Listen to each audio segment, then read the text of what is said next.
Welcome to the 2022 Saltwater Sportsman National Seminar Series, our 35th anniversary, presented by Bass Pro Shops and Mako Boats. You're about to learn from some of the top saltwater anglers in the country.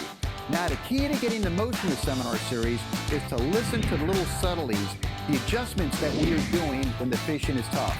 This is what we like to refer to as the golden nuggets of the seminar series. We're about ready to get underway, so let's get right down to it.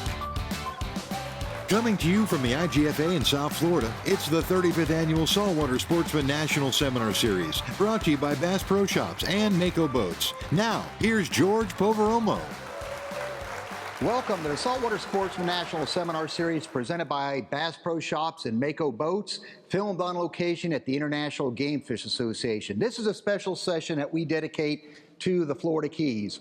If you boil down some of the most sought-after species in the Keys, mangrove snapper is right there near these headline fish statuses. We've got a very sharp panel when it comes to targeting mangrove snapper, and really more specifically when they get that fabled mangrove snapper spawn throughout the Keys. We have Captain Ariel Medero from Marathon, and out of Isla Mirada, and he does his time, he splits it between Ocean City, Maryland, and fishing out of Isla Mirada. I've known him forever, too. There's Captain John Oughton. I like to refer to him as Jumping John Oughton. And next to him, out of Isla Mirada, we have Captain Scott Wenzel. So very good panel of Bottom Fish Authority, and we've all fished together, too. And what drives people down, or at least what generates my excitement, is when you get the mangrove snapper spawn going on. If you hit that just right, that's some pretty fast, impressive fishing, topped off by some good table fare to bring back. It's an exciting fishery, but you need to try to get it dialed in and try to maybe guess when you're gonna feed in the area. So it's not as simple just going out during that time frame and dropping down bait. So Ariel, I'm gonna start off with you.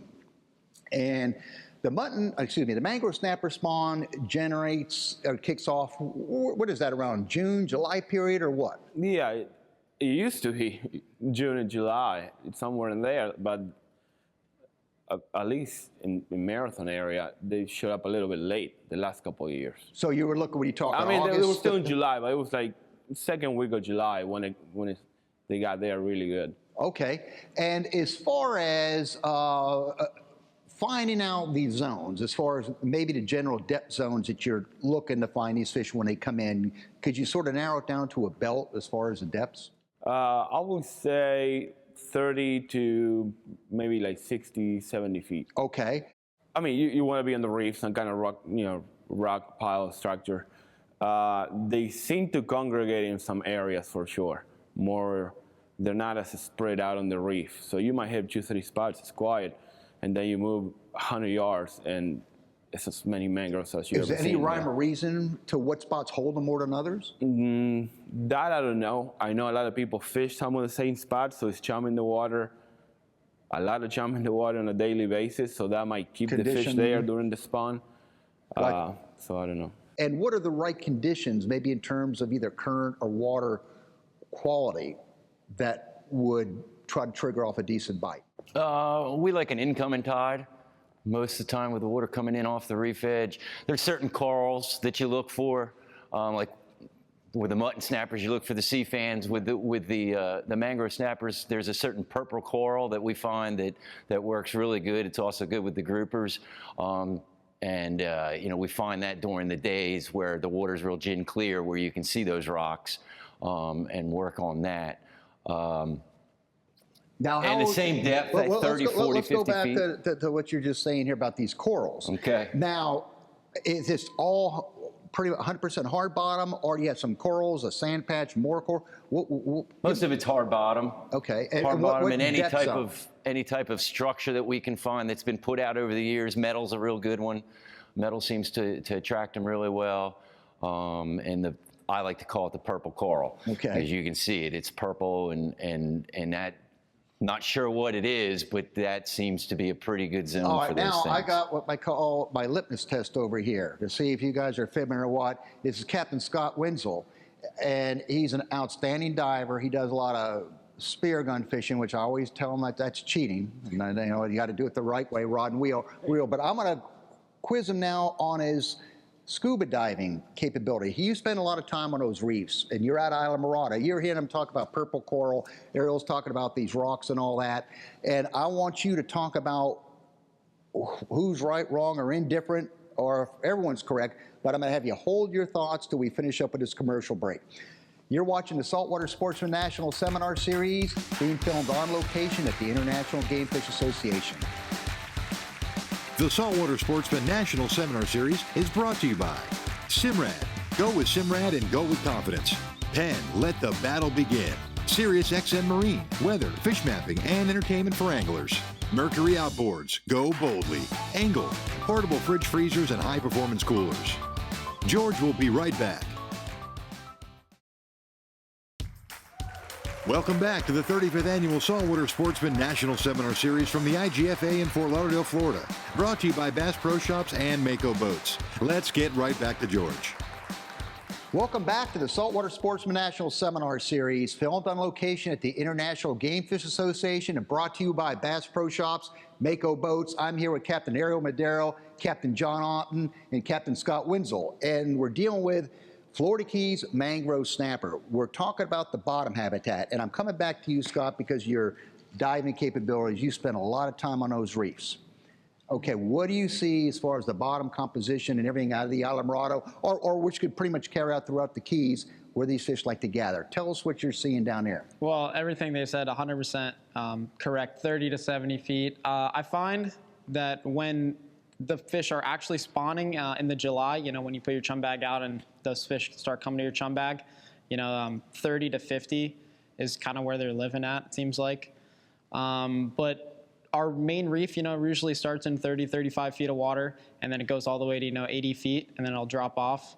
We have a lot of, you know, like finger ledges and stuff down there, and definitely the purple coral. Like you go down there and you always see them, you know, schooled up there. And I think, you know, May, June, when we're catching our groupers and stuff, you'll get those big mangroves on your grunts when you're fishing for groupers and stuff too. So I definitely think some of the bigger ones are earlier. And defined earlier. What's a little, you know, May, June, as opposed to the actual, you know, the main spawn in July. And I also think they're a little bit deeper too. You know, 65, and what do you define 70, as deeper? 65 to 70? 70, yep. You'll catch them right where you're catching all your blacks, your and your groupers, yep. Is there any rhyme or reason you've seen with the full moon trying to trigger the spawn, either Ariel or John on this one? Go ahead, John. Just on the moon, yeah, same thing. Yeah, a little before or a little after. Usually before. I don't find much after, but usually before. And what do you define as before in terms of days or? Within 7 days, I like Okay. 5 to 7 days. Gotcha, Ariel. The spots we were fishing this year, they just bet. It didn't matter which way the current was going or what kind of current you had, the moon phase, they were just eating every day. So I think it is better that week before the full moon, but this past year was incredible. They didn't care. Very good. Okay, as far as getting on top of here and then anchoring for these, what would be the right way to anchor? If you're marking the spots you want to fish, you're marking the concentrations of fish in the sonar, you get up enough current ahead to where you want to lower back and drop straight on them, or you still want to maintain enough leadway to try to chum fish, you know, out of that structure, if that even plays into it, to try to keep them from rocking up? What's the rhyme or reason here? I'll go with you, Scott. Well, a lot of times when, definitely riding around and you'll look at your screen and you'll mark them. It'll be a little bit different than the yellowtail mark. It'll be more kind of like defined and a little stringier, kind of a little bit more red in it if you have your gain turned up on your machine. But I definitely will drive, you know, up current or upwind, depending on the wind or the current. You know, you'll either throw your big anchor in the sand and drag back onto the reef, or you'll throw your grapple anchor and lay right on the reef. John, let's go with you too. You're driving around, you're looking for these mangrove snapper, you're watching your sonar. Are you always marking the concentrations before you go on the hook? Sure, it's always good to mark them, absolutely. I like to try to bring them out in the sand. You know, I'll anchor out in the sand and try to keep my stern just off the rocks a little bit and try to bring them to me instead of me going in there to them. Then you don't get rocked up as much. I remember one trip in particular that we had done this off of, I believe it was Cudjoe, where the mangroves were so solid, they actually put a false bottom read on the Simrad, and the chum bag comes out, and they're just everywhere. And you know, and then you just crank out your limit in no time. I mean, is it even worthwhile going out at night or versus the daytime, and thoughts on that? I know some people love to go out for them at night. I have done it at night before. Yeah, it can be really good too. It's not something that I like to do. Sometimes you get there early, sunrise, and they don't start biting good until like 10. So you're sitting there, picking at them until they really come up and start biting good.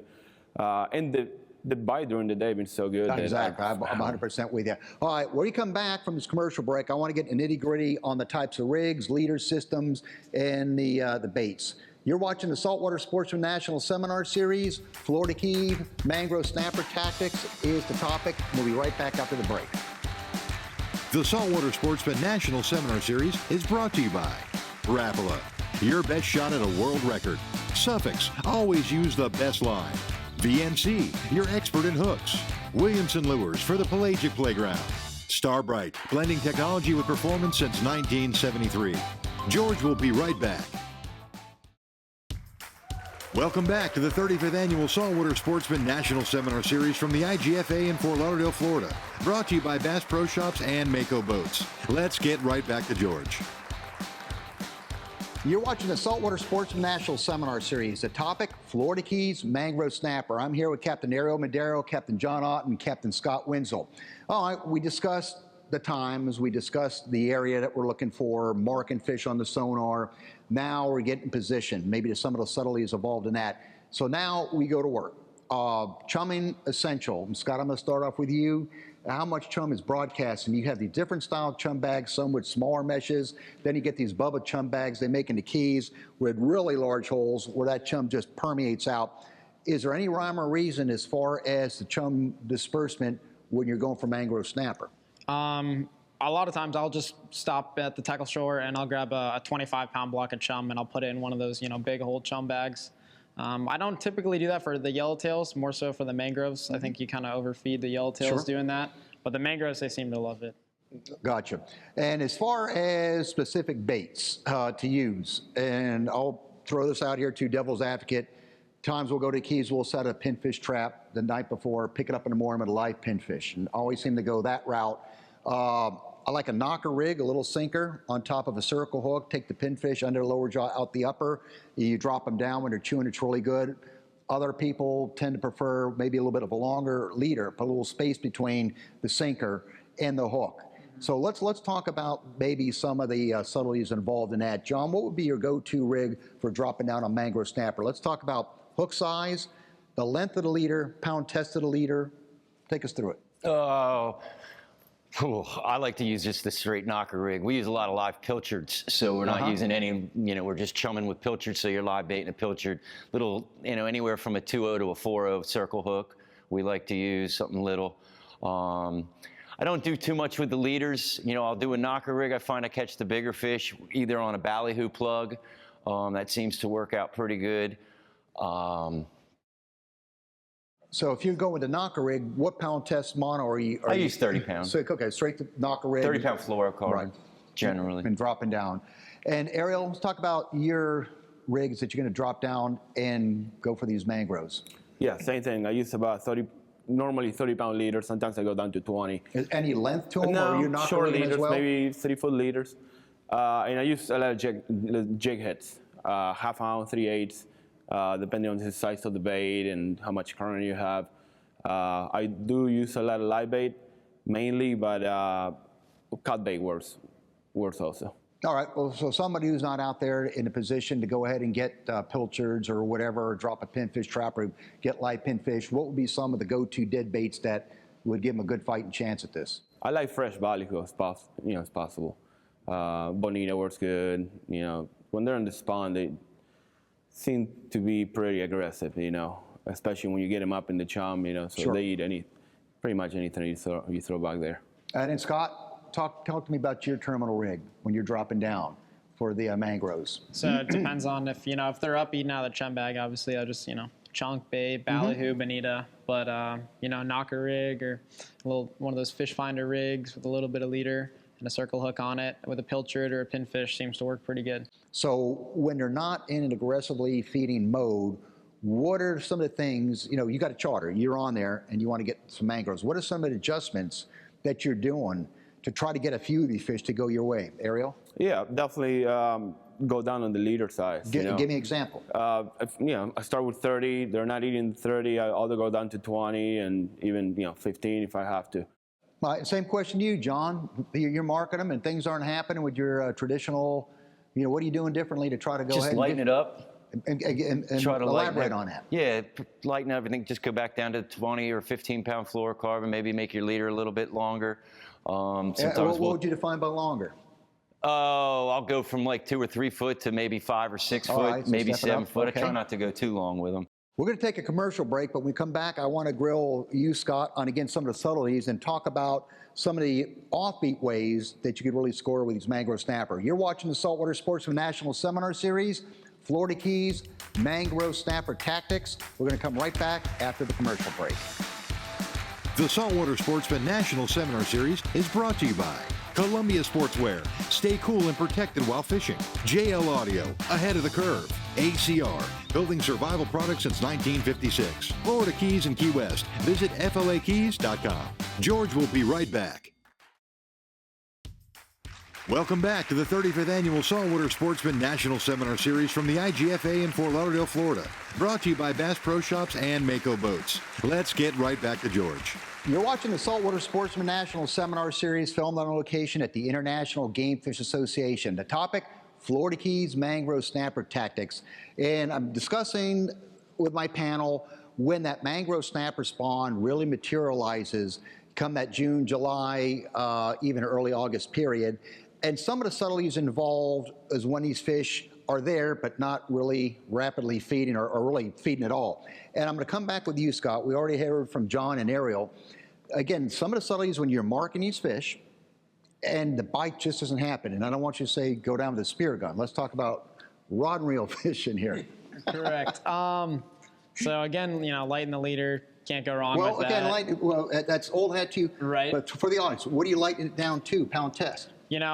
If they're not biting the 30-pound, again, the 20-pound, 15 pounds if Okay. I need to, especially 15-pound on the drift. If we're not getting bit on the drift at 20 or 17 Now, pound. what would you say on a drift? Yep. Meaning? Meaning when you don't have a huge lead on it, so you're not So fishing right on the bottom, you're fishing drifting back into the chum slick. A lot of times they'll eat a little bit better like that when they're kind of picky. Sometimes you have that live bait on the bottom and they don't seem to respond to it as well as a oat ball or a sand ball and dropping a chunk down to the bottom. Okay, so you're trying to do something maybe a little bit different to try to agitate it, Correct. strike Yep. or two. Getting them into a feeding frenzy. Okay, and the scaling down the leader part, 100% for that. And in this kind of fishery, totally, you guys being honest here, does fluorocarbon leader make a difference over nylon monofilament in terms of leader when you're dealing with mangrove snapper? Any one of you three could jump in with this. Oh, sure. 100%. Okay, Absolutely. Yep. because the refractive index nearly identical to water, it's harder to see. And what other thing you're trying to agitate them up is you change the tactic entirely, dropping down a small jig off the bottom, a totally different approach than the live bait or whatever that you've been seeing. And this is a Williamson flutter style jig. And VMC now comes out with a treble hook. I changed the stock hook out with a little spinner blade on it. Almost looks like a little bass steel. But working this thing down off the bottom, a little bit more of a vibration or a flash, works really good for the mackerel when they show up too. But tell me about live chumming them up. You're with the pilchards over there, and okay, you get them up, you get them really stupid that way. Could you get the bigger fish by live chumming them up and then dropping a live bait right on top of when they're hitting? I mean, give me an idea how you're targeting these bigger snappers. I always find the bigger ones underneath or closer to All the right, bottom. so you're live chumming these fish up. All right, and Ariel, same thing with you. Same for me. Those seems like the smaller fish are a little more aggressive, so they come up in the chum a little bit better, and the bigger ones, a little more cautious. They stay down deeper. I try to use a big bait. Biggest pinfish you have, especially during the spawn. Biggest pinfish you have, send it down. It kind of makes it through the little ones and get a bigger bite. Gotcha. And then Scott, with you too, as far as live chumming them up? Yep, definitely big bait. I mean, you can't go wrong with a big pilchard on there. Okay, if you had to narrow down, John, the three most crucial things to scoring more mangrove snapper during the key spawn, what would those three things be in rapid fire? Say that again? Your 3 most important tips if somebody wants to capitalize on the mangrove snapper spawn. 3 most crucial things. What could you tell somebody out there that would help them out? Be patient. Be patient. Work your tides, and have plenty of live bait. And the second one there, very, very crucial, moving water on those fish. Makes a big difference on it as well. You definitely want your incoming tide. I want to thank our panel. We have Captain Ariel Medero on there, Captain John Oughton, and we have Captain Scott Wenzel. So we had Marathon and Isla Morada represented very well here with that session. You're watching the Saltwater Sportsman National Seminar Series. We'll be right back with a totally new topic. Well, there you have it. This week's Saltwater Sportsman National Seminar Series presented by Bass Pro Shops and Mako Boats. Now, adhering to Seminar Series tradition, you still have an opportunity for a chance to maybe win one of the many door prizes we have available. Go to nationalseminarseries.com, log on to the door prize banner, and enter your name and contact information. At the conclusion of the seminar series, we will computer generate the winners of those prizes. So get right down to it.